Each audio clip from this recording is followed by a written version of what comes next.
Veronica with Nurturing Connections Homeschool, where I share resources, tips, and tools and encouragement to help you connect with what matters most. Now, what we're doing today is organizing our homeschool spaces. So if you can kind of take a look at that, we have gutted our bookcases. We are moving things around, and so I'm going to show you kind of where things were, what we're hoping to accomplish, and how it all comes together at the end. This side here, we've taken everything out of the bookcase. It just looked so messy. I probably should have gotten a before picture here, but it was just a lot of clutter. This right here used to be where the kids would craft. We had, there's our cat. We had just some little board games and kind of card games and things like that here. They each had a little display case up at the top.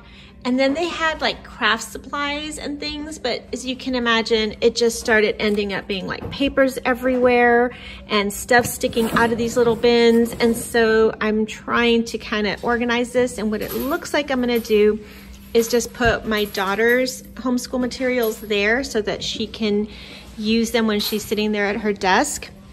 And then I'm gonna take all this craft stuff that has kind of ended up over here, and we're gonna put it at the buffet table back there where we can shut the doors and no one will see all that clutter. So I'm cleaning this up a little bit. This right here was our fidget basket, and so I'm not sure how much of this we still use. I'm gonna have to kind of go through it. But this is for when we do our read aloud time and our group study time, and basically, the kids have kind of gotten their own projects going since then. So we really don't use this anymore. So I'm gonna kind of take care of all this and go bit by bit. This is all fall stuff that we're gonna be putting away. This is the buffet table that I can shut the doors to. So what we had up to this point here were some science things. We had like our preschool materials and puzzles and things like that that we really don't need anymore. So I'm gonna box a lot of this up. There's our cat again. And we're gonna try to make this like a craft area. Just kind of put everything nice and neatly in here and then just shut these doors. We also have this locker system here, so I also wanna use that right now. It does actually have, you know, like our paints and things like that. So I'm just gonna kind of go through it and see, let's see over here, how it looks. So it looks like these two are okay, but I know the top one could use some organizing. So we'll do that. Here we have our trays and stickers. This was a bin that used to be at my mom's house with science kits and things that she wasn't able to do with the kids after all. So I'm gonna move that somewhere. We will figure this out, but yes, this definitely needs to get taken care of. We homeschool in our dining space, and this is a living and dining combo area. So it's really important to me that it stays clutter-free, that it is organized, that it's easy to walk in here and do school every single day without having to deal with all this. So we are decluttering. Finally, over here, we have these bookcases that are filling up very, very quickly, but I am gonna gut that eventually and just kind of reorganize it a little bit so we have some space for the kids' Christmas crafts and things that they wanna use to decorate here and there. So we have like those little empty spots there that we had fall stuff. And we'll just kind of pull that together as well. But we are working hard, so here goes. Shelf, I'm gonna put the kids' binders. Now these are basically their art projects. So we just use sheet protectors and organize them nice and neatly. This is my littlest one, so you can kind of see her progression over time and how her art has gotten better. And so we wanna keep these as portfolios. Now this, binder's actually already full, so we got a new one, but they're all just gonna go lined up on the shelf here.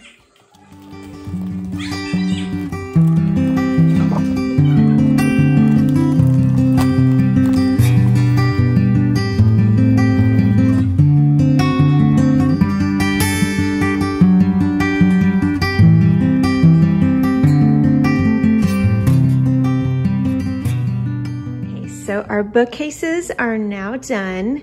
Now, before we got these 4 bookcases, we actually just had one bookcase right around here. It was much smaller, And it served its purpose, but we literally had books all over the house. So we had baskets and kind of, you know, bookshelves in the kids' rooms and things like that to store all of our books. But it worked for a season, but this was definitely something that I was really hoping for so that we could consolidate everything and keep it all in one place. Now what we have up here are just some of the books that I used to use when I was an educational consultant. I had a ton of books on English language arts and reading, and I donated most of them, but kept a few of my favorites right there. Those are just some extra notepads and teacher manuals. Here I keep all of my homeschool teacher, if you will, resources. So books I like to read on educational philosophies and inspiration and so forth. Now here I have the curriculum that I will be using for our group studies throughout the year. So we are going through the answers books. These are biographies and all the way down. So I shared this in a different video. I will link it below, but you can check those out if you're interested. And over here, we are a part of an American Heritage Girls Troop. And so these are just kind of my manuals. I'm a troop coordinator, so keep everything here easy to use. We have markers here, our pencils, and then down here are curricula that we are not using right now, but I'm still storing it because sometimes I dip into it. So like the math workbooks, we may not be using the entire curriculum, but if I need an extra math practice in a certain area, I'll just pull from there. So I haven't gotten rid of those. Some of these I'll be using later as my daughter grows older and kind of gets into those, or some will be used later after we finish the current curriculum we're working on. So have those there. Here I just have a basket for markers and pencil colors. So I just put this on the table during our group study time. Down there we had a little display for my daughter, but they all kind of fell down. I did try to keep some areas empty so that the kids could display some of their work, just like that one up there. These are just some books on apologetics that I've been collecting over the years, so I definitely want to add to this collection here. This is another little display for Christmas. Look at those guys, super cute. Oh wait, this little thing fell, there it is. Here I have our Heart of Dakota Preparing Hearts for His Glory collection. So I just kept it all together.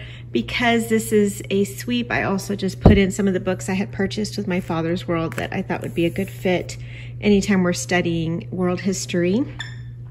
My globe broke, but it is still here. I have my time timer. And then here are my American history books. And so you'll see we have Adventures for U.S. History here, but I also have collected a lot of the books from Beautiful Feet Books, because we did use that at one point. It's right there, along with books from Sunlight that Sunlight had or uses for one of their courses. So I had purchased them and I used book sale and have those there as well. And then I have the Tuttle Twins collection here that we'll be doing, and another little kid craft there. Here I just have some crayons that they can easily grab. Here's our reader collection from Usborne Books. We love these. These are easy readers, but on different topics, monkeys and so forth. And then these are just some nonfiction books that I put together. We have our Christian Liberty Named Reader. We have gardening and snakes and wild places and so forth. So just an accumulation there. The last shelf here, I have books that we use for all aboard the animal train with my youngest. And so she has her little collection here. She still loves to look through these. This is just a little basket that had another little display here, but these are some just easy readers, the books that she likes to read. So I'll put that back. On the next shelf, I've been putting any books that I collect for holidays. And so our Christmas collection is actually down in a basket behind me, but I like to keep everything up there so that I just bring it down when we need to. Here are just some books that are my personal library, things I like learning about, easy references on gardening and things like that that I'll be sharing with the kids as they grow older. These are books on Bible. So we have Bible storybook, God's Big Story, We also have some devotions here along with missionary biographies and so forth. So trying to keep that collection together. Down here we have our fairy tales and treasuries. Really love Kingdom Tales. This is a great one that my Father's World compiled and put together here. Of James Harriet. And then Children's Book of Virtues. And we also have some poetry collections. So these are our poems right here. And then the next shelf over, we have our readers. So my littlest one is going through all of these, and it just basically starts off with the simpler ones on this end, and then it just gets more and more complex as she works through that. And then down here are some more readers. These are about a level 2 or 3. And so these are some vintage books when I was younger, but these are all these Berenstain Bears books that she loves, and all the kids actually love those. So they're easily accessible there. And then up there, another little display. I had some more books from when I taught middle school that I kept along the way that I put up there. So we're not ready for some of those topics yet. Some of them are high school also, but we'll be working our way into them later. Here we have our series. So we have Little House on the Prairie series, Imagination Station, the Bear Grylls books, Ember, the Green Ember series. We started this one, and Cul-de-sac Kids and the Hardy Boys, I believe. And then more novels here. Down here we just have some storybooks. And this is from my Father's World Literature Collection. We also have 5 in a Row collection in here as well. And just some other books that I use for teaching, like Big Words for Little People, or Eats, Shoots, and Leaves, which is great for commas, and so forth. And then down here, more storybooks and picture books and children's books that we love. And at the very bottom, I put some of our novels for the girls as they get older. We haven't necessarily started that one, but my daughter loves the Moody books. We also have the Raiders from the Sea collection, Patricia St. John, and then just a few extras. On this side of the room, we just have a little sitting area. I like to keep our group study basket here. So these are all the books that we are currently working through or use. And so those are right there. We have our couch. My daughter has her desk back there with some coloring books and drawing books and things like that. Here we just have the basket with some current books. We have our Christmas books here, a few of them. And then over here we have another bookcase. This is actually our original bookcase, but I use this more for other things, such as my Bibles are all up there. I have the ESV put out in like story form, which I absolutely love this collection, but I love my KJV. So I have this up there with my notebooks, some devotionals. Here I just put the kids' work as they are working through them and when they complete something. So it's one for each child, and then I go through this after the month, at the end of each month. And I throw out some things and I store the rest in their file folders. In here, I just keep manipulatives and things that we use, flashcards and things like that. Here we have some nonfiction books that we use, some science experiments, some stationery and essential oils, and then more nonfiction books here because I wanted them to be able to just grab them and kind of look through them as they're just sitting here hanging out. More of our collection. And then down here are books for hands-on projects. So there are books for drawing and art and designing or organizing and so forth. And then over here are their portfolios. So I shared that earlier. They're nice and organized now, and they each have their own there. And then at the very bottom, my daughters are already moving on to another binder, so they each have their own right there. Then we have our math manipulatives, and over here is a small cube bookcase that we had, and I just mainly use this for my daughters. So they love to craft, they love to draw, and we just needed a place for it all to go. So they have these cubes where they just put their projects that they're working on. They have some of their drawing books and things like that kind of throughout. This is my daughter's curriculum. So she has it there. And then down here, I just have extra folders and notebooks that I get on sale.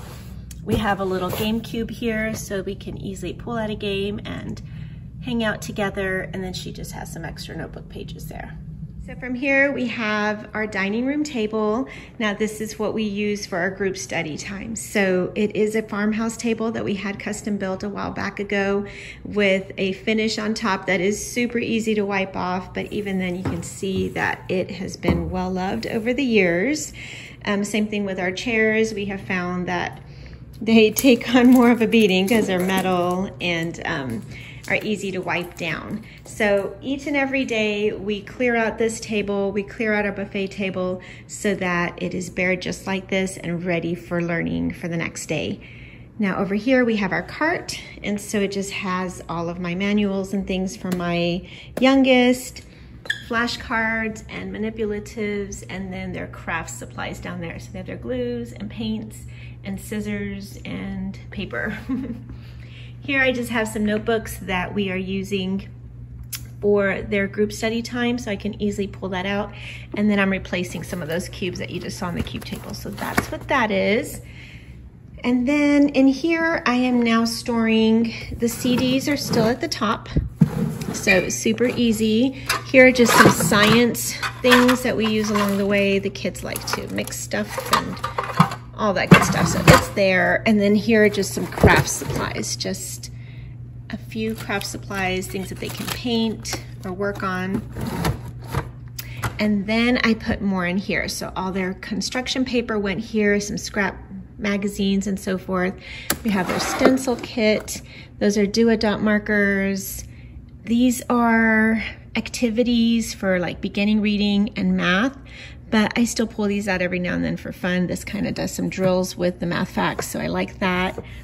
Down there we have more of our STEM and math things, and then these are just craft supplies again. So they have them back there and they can easily pull them out. Right now we have googly eyes that need to go in that box. Other cabinet, we have more of our craft supplies, but now these are a little bit just better organized, I guess, by material or function, I guess you could say. So these are all our stamp collection here. I am doing some refurbishing of furniture, so that's in here. These are more of our acrylic paints and just little paint kits that they get, and they just put them in there. We have our jewelry making stuff over here, and this is rainbow loom stuff here, and more rainbow loom. We have glue materials, Mod Podge, all of that stuff, tacky glue and so forth, stickies. Down there is a little bracelet making kit that my daughter has. We have the glue gun and more paints on this side. And that's it for this case. Now on top, I do have this little organizer with the easel, so we use this from time to time. And then here I just keep things that we're working on that I want to keep on hand, along with our menus. So this is for memory work. Finally, I just have this locker unit here, and I took over it again. So, or so I thought. That's just a baggie. Here I just have some basic supplies, my tape, and extra school supplies there. And two, they have their paint supplies, so their aprons that they use for painting, their bowls or cups, paintbrushes. All the paints are in 3. There they are. And then 4 are the math manipulatives that I had from Right Start Math or math lessons for a living education. Whatever we use from time to time, I just put it here because it's something we still use. Now over here we have our basic schedule. I keep this here because I erase it and kind of pull it together. These are just trays that they use, that they are expected to use when they craft, along with maps. And this is scrapbook paper and calendars. I use these for different activities and so forth. So it's all there. And then here is just paper that they can use for coloring. We just need to clean out the Christmas decor and we will be ready for the new year. I hope you enjoyed this. If it was helpful, I would love for you to please give me a thumbs up on the way out.